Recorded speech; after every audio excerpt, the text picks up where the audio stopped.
شروع اللہ کا نام لے کر جو بڑا مہربان نہایت رحم والا ہے۔ تارے کی قسم جب غائب ہونے لگے کہ تمہارے رفیق یعنی ہمارے نبی نہ رستہ بھولے ہیں نہ بھٹکے ہیں اور نہ یہ خواہش نفس سے کچھ بولتے ہیں۔ یہ قرآن تو ایک وحی ہے جو ان کی طرف بھیجی جاتی ہے، ان کو نہایت قوت والے نے سکھایا یعنی جبرائیل نے جو طاقتور ہیں۔ پھر وہ پوری طرح بیٹھے جبکہ وہ آسمان کے اونچے کنارے پر تھے، پھر وہ قریب ہوئے، پھر مزید نیچے آ گئے تو وہ 2 کمان کے فاصلے پر ہو گئے یا اس سے بھی کم۔ پھر اللہ نے اپنے بندے کی طرف جو حکم بھیجا سو بھیجا۔ جو کچھ انہوں نے دیکھا ان کے دل نے اس کو جھوٹ نہ جانا۔ کیا جو کچھ وہ دیکھتے ہیں تم اس میں ان سے جھگڑتے ہو؟ اور انہوں نے اس کو یعنی جبرائیل کو ایک اور بار بھی اترتے دیکھا ہے سدرۃ المنتہا کے پاس۔ اسی کے پاس ہمیشہ رہنے کی بہشت ہے، جبکہ اس بیری پر چھا رہا تھا جو چھا رہا تھا۔ ان کی آنکھ نہ تو اور طرف مائل ہوئی اور نہ حد سے آگے بڑھی۔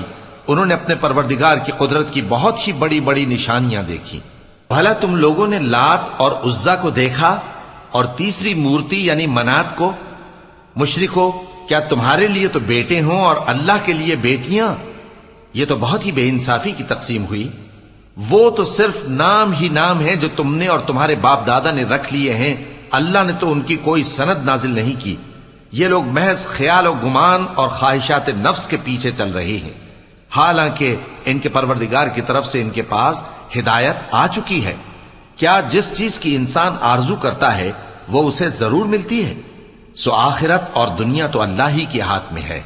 اور آسمانوں میں بہت سے فرشتے ہیں جن کی سفارش کچھ بھی فائدہ نہیں دیتی مگر اس وقت کہ اللہ جس کے لیے چاہے اجازت بخشے اور سفارش پسند بھی کرے۔ جو لوگ آخرت پر ایمان نہیں لاتے وہ فرشتوں کو لڑکیوں کے نام سے موسوم کرتے ہیں، حالانکہ ان کو اس کی کچھ خبر نہیں۔ وہ صرف خیال و گمان پر چلتے ہیں، جبکہ خیال و گمان حق کے مقابلے میں کچھ کام نہیں آتا۔ تو جو ہماری یاد سے روگردانی کرے اور صرف دنیا ہی کی زندگی کا خواہاں ہو، اس سے تم بھی منہ پھیر لو۔ ان کے علم کی یہی انتہا ہے۔ تمہارا پروردگار اس کو بھی خوب جانتا ہے جو اس کے رستے سے بھٹک گیا، اور اس سے بھی خوب واقف ہے جو رستے پر چلا۔ اور جو کچھ آسمانوں میں ہے اور جو کچھ زمین میں ہے سب اللہ ہی کا ہے، اور اس نے خلقت کو اس لیے پیدا کیا ہے کہ جن لوگوں نے برے کام کیے ان کو ان کے اعمال کا بدلہ دے، اور جنہوں نے نیکیاں کی ان کو نیک بدلہ دے۔ جو صغیرہ گناہوں کے سوا بڑے بڑے گناہوں اور بے حیائی کی باتوں سے اجتناب کرتے ہیں، بے شک تمہارا پروردگار بڑی بخشش والا ہے۔ وہ تم کو خوب جانتا ہے۔ جب اس نے تم کو مٹی سے پیدا کیا اور جب تم اپنی ماؤں کے پیٹ میں بچے تھے تو اپنے آپ کو پاک صاف نہ جتاؤ۔ جو پرہیزگار ہے وہ اس سے خوب واقف ہے۔ بھلا تم نے اس شخص کو دیکھا جس نے منہ پھیر لیا اور تھوڑا سا دیا پھر ہاتھ روک لیا؟ کیا اس کے پاس غیب کا علم ہے کہ وہ اسے دیکھ رہا ہے؟ کیا جو باتیں موسیٰ کے صحیفوں میں ہیں ان کی اس کو خبر نہیں پہنچی؟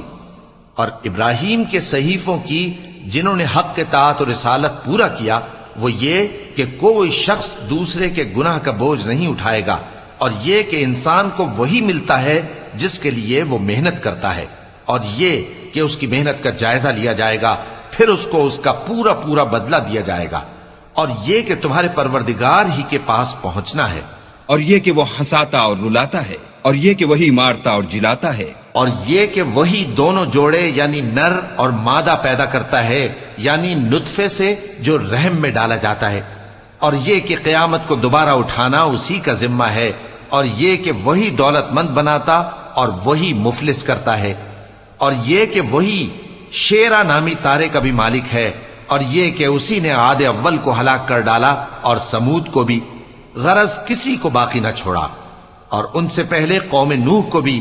کچھ شک نہیں کہ وہ لوگ بڑے ہی ظالم اور بڑے ہی سرکش تھے، اور اسی نے الٹی ہوئی بستیوں کو دے پٹکا، پھر ان پر جو چیز چھا گئی سو چھا گئی۔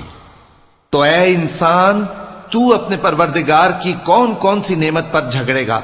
یہ پیغمبر بھی پہلے کے خبردار کرنے والوں میں سے ایک خبردار کرنے والے ہیں۔ آنے والی یعنی قیامت قریب آ پہنچی، اس دن کی تکلیفوں کو اللہ کے سوا کوئی دور نہیں کر سکے گا۔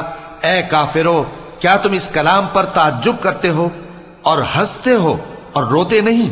اور تم غفلت میں پڑے ہو تو اللہ کے آگے سجدہ کرو اور اسی کی عبادت کرو۔ چونکہ آیت سجدہ تلاوت کی گئی ہے لہذا سامعین پر سجدہ واجب ہے۔